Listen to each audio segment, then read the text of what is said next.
اور مرد قوام کیوں ہے؟ دو وجوہات کی بنیاد پر، بما فضل اللہ نے کیونکہ ان کو عورتوں پر کچھ چیزوں میں فضیلت دی۔ یہ فضیلت کیا ہے؟ ایک فضیلت تو یہ کہ مرد جسمانی طور پر زیادہ طاقتور ہے، مضبوط ہے، ہم جانتے، اور صرف یاد رکھیے کہ وہ جسمانی طور پر مضبوط نہیں، وہ اعصابی طور پر بھی اللہ نے مرد کو عورت سے زیادہ مضبوط بنایا ہے۔ اس کے حواس، اس کے اعصاب عورت سے زیادہ مضبوط ہیں۔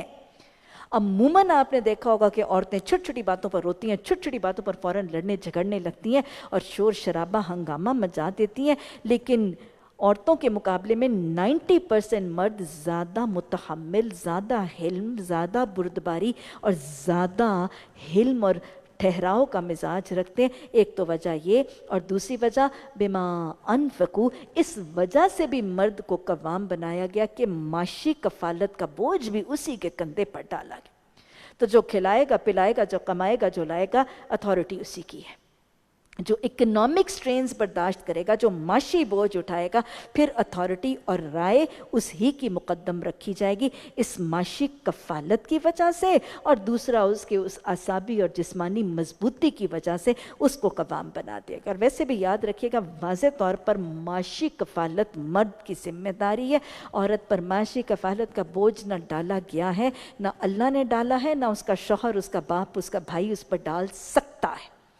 یہ جو آج ہمارا تصور ہے نا کہ میاں بیوی، آج میاں بیوی جو ہے وہ گاڑی کے دو پہیے، اور بیوی کمائے گی تو گھر کی گاڑی چلے گی، یہ قرآن کا تصور نہیں ہے۔ کہتے مہنگائی بہت ہے، ارے مہنگائی بہت ہے تو صبر کریں، توکل کریں، مہنگائی کے اصل وجوہات کو دور کریں۔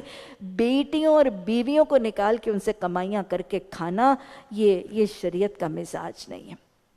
اللہ نے مرد کو پہلے اس کے 4 دفعہ اللہ نے مرد کو اس کے فرائض اور عورتوں کو ان کے حقوق دیے، پھر اس کے بعد اللہ نے اس سسٹم کو رن کرنے کا توازن اور اس کا ڈسپلن دیا کہ اپر ہینڈ اور سپریمیسی کس کی ہوگی، اور اب بیویوں کو ان کے ادب، ان کے سلیقے اور ان کے فرائض بتائے جا رہے ہیں۔ بڑی خوبصورت ہے یہ سورہ نساء کی آیت۔ اچھی بیویوں کی صفات کیا ہوں گی؟ پہلی صفت اچھی بیوی کی کیا ہے؟ فَالصَّالِحَاتُ، نیک بیویاں۔ اچھی بیویوں کی پہلی صفت کیا ہے؟ کہ اچھی بیویاں وہ ہوتی ہیں جو نیک بیویاں ہوتی ہیں۔ آپ صلی اللہ علیہ وسلم نے فرمایا دنیا ساری کی ساری متاع ہے، لیکن دنیا کی بہترین متاع ہے ایک نیک بیوی۔ اللہ ہمیں ایسی بیوی بنا دے۔ میں آپ سے پوچھا گیا، وہ قرآن کی آیت آئی نا کہ وہ جو سونے چاندی کے ڈھیر جمع کرتے ہیں اور زکاتیں ادا نہیں کرتے، ان کو خوشخبری دے دو کہ وہ آگ ان کی دہکا کر ان کے لیے داغنے کا ذریعہ بنے گی۔ تو صحابہ نے پوچھا پھر ہم کیا جمع کریں؟ تو آپ نے فرمایا 4 چیزیں جمع کیے جانے کے لائق ہیں۔ 4 چیزیں جمع کیے جانے کے لائق ہیں: ذاکر زبان، شاکر دل، صابر جسم اور دین کے مددگار ازواج۔ یہی ہے وہ نیک بیوی۔ اور پھر آپ نے فرمایا جس کو 4 چیزیں مل گئیں وہ اس کی خوش بختی کے لیے بہت ہے، خوش بخت ہے، نیک بخت ہے وہ شخص جس کو 4 چیزیں مل گئیں: شاکر دل، ذاکر زبان، صابر جسم اور دین کے مددگار ازواج۔ اللہ ہمیں ان نیک بختوں میں سے بنا دے۔ آپ نے بیوی کے حصول اور بیوی کی تلاش کا پیمانہ بتایا۔ آپ نے فرمایا تم مردو، تم عورتوں سے 4 باتوں کی بنیاد پر ان سے نکاح کرتے ہو: ان کے حسن، ان کے مال، ان کی ذات یعنی ان کے نسب حسب، ان کے خاندان کی بنیاد پر، ان کے دین کی بنیاد پر۔ تمہارا بھلا ہو تم عورتوں سے ان کے دین کی بنیاد پر نکاح کرو۔ اور آپ نے وارن کیا، دیکھو تم کسی عورت سے اس کے حسن کی بنیاد پر نکاح نہ کرنا، ہو سکتا ہے اس کا حسن اس کو گمراہی کی طرف لے جائے۔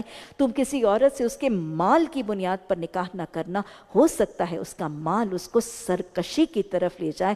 تمہارا بھلا ہو تم عورتوں سے ان کے دین کی بنیاد پر نکاح کرو۔ اور پھر آپ نے فرما دیا جس شخص کو کسی ایسے شخص کی طرف سے نکاح کا پیغام آئے جس کے دین اور اخلاق سے تم مطمئن ہو تو تم اس نکاح کے پیغام کو قبول کر لیا کرو۔ تو گویا دینداری صالحیت ایک بیوی کا اچھا پیمانہ ہے۔ معاشرے میں پیمانہ بدل گیا جب ہم بیٹوں کے لیے بیویاں، ہم اپنے بھائیوں کے لیے بیویاں ڈھونڈنے جاتے ہیں تو یا خوبصورت ڈھونڈتے ہیں یا مالدار ڈھونڈتے ہیں یا پڑھی لکھی ڈھونڈتے ہیں۔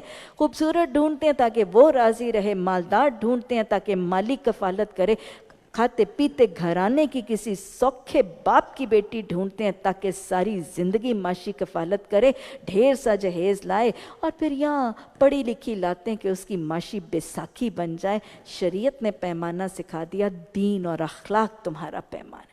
فالصالحات ہوئیں امہات المومنین کے نمونے موجود ہیں، بنات الرسول صلی اللہ علیہ وسلم کے نمونے فالصالحات میں موجود ہیں۔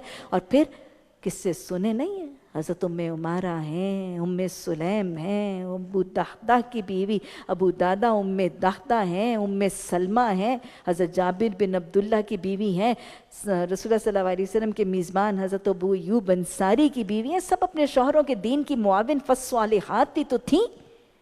ہر کامیاب مرد کے پیچھے ایک عورت کا کردار ہے، ہر دیندار صالح مرد کے پیچھے ایک صالح عورت کا ہاتھ ہے۔